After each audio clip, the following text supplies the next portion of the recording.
Assalomu alaykum, hurmatli YouTube kuzatuvchilarimiz. Lemonchilik agroxizmat YouTube kanalimiz aziz obunachilari. Bugungi sanamiz 30-oktyabr 2025-yil hafta kuniga payshanba. Xo'p, dehqongalar 2 gektarga kelganmiz. Yordamchi akalarimiz kelishgandi, shularni bir qator ishga solib Xudo xolasa shetdamiz. Dehqongalar juda ko'p savollar kelyapti. Shularga bir oydinlik kiritish maqsadida video qilamiz. Albatta kanalimizda mehmonlar bo'lsa, kanalimizga obuna bo'lib, qo'ng'iroqcha tugmalarini bosib qo'ysalaring, mana shu chiqaradigan videolarimiz sizlarga birinchilardan yetib boradi. Kimga mana shunaqangi agronomlik, ekish, kesish yoki maslahatlarimiz kerak bo'lsa, pastda nomerlar qoldiramiz. Ish vaqtimizda bemalol aloqaga chiqishlaring mumkin. Ish vaqtimiz ertalab soat 8 dan kech payt 6 gacha. Xo'p, ertaga Xudo xolasa Yozyovon tumaniga boramiz. Erta ko'radigan teplisamiz bor. O'qishga ketishdan oldin mana shu teplisalarimizni bir qator ko'rib ketamiz. Agar ko'rib berish kerak bo'lsa, dehqon akalar Yozyovonda aloqaga chiqishlari mumkin. Bo'shagandan keyin albatta o'tib ko'rib berishga harakat qilamiz. Lekin kesishga boshqaga vaqtimiz bo'lmaydi. O'tib maslahat berishimiz mumkin. Xo'p, dehqongalar, videoni cho'zmaylikda maqsadga o'tamiz. Xo'p, menga keladigan savollar, menga keladigan telefonlar, telefondagi savollar har xil bo'lyapti. Ya'ni hozir kessa bo'ladimi degan ko'pchilik savol beryapti menga dehqongalar. Albatta bo'ladi. Sababi bunda yozilmaganki, manaqangi paytda kesasam, unaqa paytda kesilmaydi degan narsa yozilmagan kitobida. Faqat mevani terib bo'lgandan keyin, noyabr oyida mevasini terib bo'lganingizdan keyin katta obrezkasini bemalol qilishingiz mumkin. Agar o'zingiz qilmoqchi bo'lsangiz, o'zingiz qilishingiz mumkin yoki mutaxassis chaqirib kestirmoqchi bo'lsangiz, bemalol mutaxassis chaqirib kestirishingiz mumkin. Hozir dehqonlar menga telefon qilyapti-da, hozir kestirsak sovuq urib qo'yishi mumkin ekan degan narsa bo'lyapti. Dehqon akalar, bir narsani bilinglar. Bu limon daraxti issiqxonada bo'ladi. Ya'ni mana issiqxona qishki kunida issiq bo'ladigan joyda bo'ladigan narsa. Shuning uchun bu uzum, ya'ni tok emas. Mana kesib qo'ygan joyingizdan muntazam suv oqib turadi uzumda. Ko'rsalaring dehqongalar, mana kesgan paytingizda muntazam suv oqib turadi. Bu unaqangi narsa emas. Kesildimi, uzog'i 3 kun yoki 1 haftada ana shu kesgan joyingiz bitib, bemalol yog'ochlanib oladi. Mana misol uchun mana shu yerda kesdingizmi, mana shu joyi, kesilgan joyi 3 kun 4 kunda yoki uzog'i 1 haftada bemalol bitib oladi. Sovuq uradigan bo'lsa, agar kesgan paytda sovuq uradigan bo'lsa, bu kesmasangiz ham sovuq uradi. Qachonki buni sovuq uradi, dehqon akalar, minusga tushgan paytida sovuq uradi. Chunki tanada suv bo'lgani uchun minusga tushgan paytida limon daraxtini sovuq uradi. Sovuq urishda ham darajalari bor. Bu haqda ham video chiqaramiz. Shuning uchun sovuq urmasligi uchun bu issiqxonada bo'ladi dehqon akalar. Har xil fikrlarga chalg'ib qolmanglar. Lekin to'g'risini qilinglar. Misol uchun mana shu tajribalardan o'tkazdirib qilinadigan ishlarimiz bo'ladigan bo'lsa, sizlarga tavsiya beradigan narsamiz shu. Vaqtida kesish kerak, vaqtida o'g'itlash kerak, vaqtida suvini qo'yish kerak. Vaqtida mana shu qishki kunida eshik derazalarni ochib, o'sha shamol aylantirishda ham yo'lga qo'yib berishimiz kerak bo'ladi dehqon akalar. Shuning uchun har xil fikrlardan o'zlaringni nima desam bo'ladi, fikrlaringni chalg'itib qo'ymanglar. Oddiy, misol uchun bunga ozgina bilim, tajriba va mana shu qilinadigan ishlarimizni kuzatsangiz bo'ldi. dehqonkalar kirib, misol uchun mana siz 10 yildan beri limon bilan shug'ullanadigan bo'lsangiz, buni kirib har bittasini ko'zingiz bilan ko'rib, bunda qanaqa o'zgarish bo'lyapti, bunisidan qanaqa o'zgarish bo'lyapti. Mana shularni bilib, tajriba orttirasiz dehqonkalar. Kitoblari bor, kitoblarini olib o'qisangiz, ana unda tajriba bilan o'sha kitobda olingan bilimni birlashtiradigan bo'lsangiz, uni bekorga yozib ketmagan dehqonkalar. U shuncha vaqt sarflab, shuncha yillar sarflab turib bekorga yozilmagan narsalarda bular. Shuning uchun har xil fikrlardan ehtiyot bo'linglar. Keyin ko'chat tanlashda menga shunaqangi bir akamiz yozyaptiki, Sirojiddin, qanaqa navlari bor? Bizda mana shunaqangi hozirgi kunda Mayer sortlari bor desam, Super Mayer degan sort ham bor ekan deyishdi. Dehqonkalar, shuni eslaringdan chiqarmanglar. Bitta nav yaratish uchun, yangi navni yaratish uchun bir insonning umri yo yetadi yo yetmaydi. U 4 yil, 5 yilda bo'ladigan narsa emas u. Buning uchun professor bo'lish kerak. Mana shu sohani haqiqiy professori bo'lish kerak.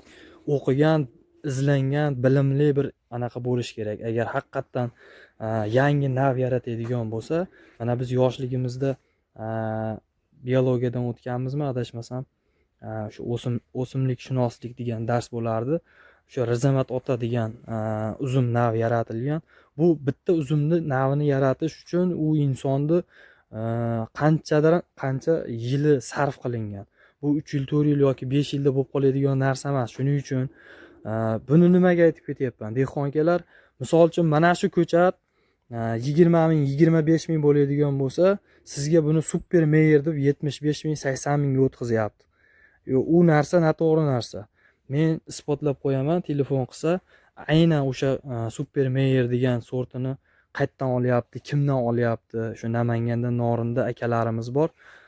Shuni bog'lab qo'yaman. O'zlari uyalib qolishadi. Shuning uchun nav tanlashda ham adashmanglar. Bu ham shu eng ko'p keladigan savollar edi, chunki ko'p joyga borganmiz, dehqonlarning eng og'riqli bir nuqtasi desak ham bo'ladi. Misol katta gektarlarga, 4 gektar, 5 gektarlab katta gektarlarga mana shunaqangi qimmat sort ekib olgan. Lekin natija qanaqa desam bo'ladi? Oddiy o'zimizni nima desam bo'ladi? O'sha Mir yoki Mayer sorti. Hech qanaqangi bundalik super qo'shilib qolgani uchun bu 25 minglik narsa 75 ming bo'lib qolmaydi dehqonkalar. Mana shuni ham inobatga olib qo'yinglar. Mutaxassis bilan maslahatlashib, iloji boricha haqiqiy mutaxassis bilan maslahatlashib, ana undan keyin qiladigan ishlaringni qilinglar. Sababi, mana biz ko'p joyga boramiz, yerni tekis qilib ekib qo'ygan, yer limonlarda bir 80% gammoz kasallanib ketgan. Shuning uchun mutaxassis bilan bog'lansangiz, ozgina puldan qochmaysiz. Shu mutaxassisga to'laydigan bo'lsangiz, u mutaxassis sizga 25 yil, 30 yillik misol uchun oldinda ko'rgan holatda sizga maslahatlarni beradi. Buni ekkandan keyin 3 yil, 4 yildan keyin kasallanib, qurib ketib, bu boshqatdan ekish yoki bo'lmasam dehqonlarni hafsalasi sovib ketyapti mana shu narsalardan. Shuning uchun iloji bo'lsa qilishdan oldin mutaxassis bilan maslahatlashinglar. Issiqxona quryapsizmi? Issiqxona quradigan mutaxassis chaqirish kerak. Bittasi bilan emas, 4 ta, 5 ta joyga boring siz. Har bitta o'sha borgan joyingizdan bittadan narsani o'zingiz uchun oling. O'zingiz quradigan o'sha issiqxonangiz, limonariyangiz, misol uchun 5 ta joyga boradigan bo'lsangiz, 5 ta narsa olsangiz, bir donadan olsangiz ham har bitta borgan joyingizdan 5 ta narsa oladigan bo'lsangiz, o'sha siz borgan joydagi kamchilik yo'qolib 5 ta kamchilikni yo'qotib borasiz. Shuning uchun mutaxassis bilan bog'lanib qilish kerak dehqonkalar buni ham. Xo'p, dehqonkalar, menga telefon bo'lib qoldi.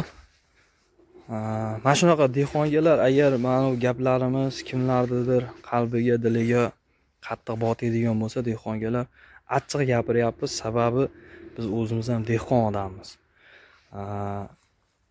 Kimnidir bilmasdan ranjitib qo'yadigan bo'lsak, boshqa qiladigan bo'lsak, buning uchun oldindan uzr so'raymiz. Faqat dehqon akalar o'qish kerak, izlanish kerak, iltilish kerakda. Natija bermayaptimi, boshqa yo'nalishga o'tish kerak, boshqacha bir fikrlarni eshitib ko'rish kerak dehqonlardan. Siz qiladigan ishingiz natija bermayaptimi, boshqa yo'nalishga o'tadigan payt keldi degani bu. Xo'p, bu deganim mana Andijonda keyin Qashqadaryoga borgan paytimda yaqinda intensivniy qilib ekilgan dehqon akalar limonni, yovvoyi daraxtni hech qachon buni intensivniy qilib ekib bo'lmaydi dehqon akalar. Xohlasalaring, agar telefon qilsalaring, men shunaqangi hoji akalar nomerini beraman. Intensivniy qilgandan keyin biz borib buzib boshqatalab o'sha sxemaga solib berganmiz. Hozir qanaqangi meva olyapti-yu, intensivniy bo'lgan paytida qanaqangi xarajatlar qilgan. Ya'ni bunga bitta kasallik tushadigan bo'lsa, havo aylanmaydi, boshqa qilmaydi. Faqat sarflaysiz, dori sepasiz, boshqa qilasiz, yo'qotib bo'lmaydi. Chunki patak bu bir-biriga kiyishib ketgan haligi. Hozirgi kunda o'sha kesilgandan keyin, sxemaga solingandan keyin qanaqangi hosillar olinyapti? Bemalol nomerini beraman, gaplashib olishlaring mumkin. Qashqadaryoga borgan paytimda ham o'sha kimlardir gaplariga kirib, intensivniy qilingan joylar ko'zim bilan ko'rdim, lekin keskani vaqtim bo'lmagani uchun maslahat berib keldim. Endi nasib, endi agar borib o'zimiz qilib berishimiz ham mumkin yoki bo'lmasa mutaxassis chaqirib o'zlari qilishi ham mumkin. Mutaxassis deganda dehqon akalar, men bitta o'zimda nazarda tutganim yo'q. Meni chaqiring, men qilib beraman yoki men eng zo'riman degan narsa yo'q. Mendan zo'r dehqonlar bor, zo'r agronomlar bor. Shular bilan birgalikda ishlanglar dehqon akalar. Ana shunda o'sish bo'ladi, rivojlanish bo'ladi. Telegram kanalimizga o'tib obuna bo'lib qo'yinglar deyapmiz. Sababi haqiqiy dehqonlar, misol uchun mana 2000 tadan hozir 2100 tadan oshdi shekilli menimcha.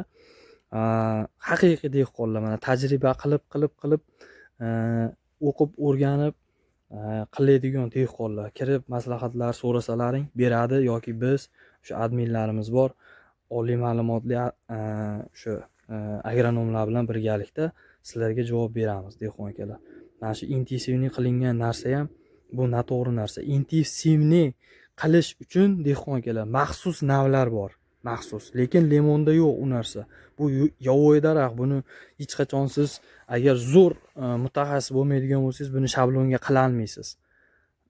Shuning uchun intensivniy qilish uchun maxsus o'zini navlari bor, lekin limonda hali u navlar yaratilmagan.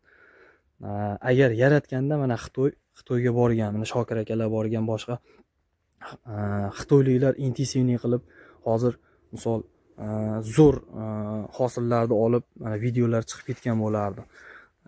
Ijtimoiy tarmoqlarda ko'rgan bo'lardik biz.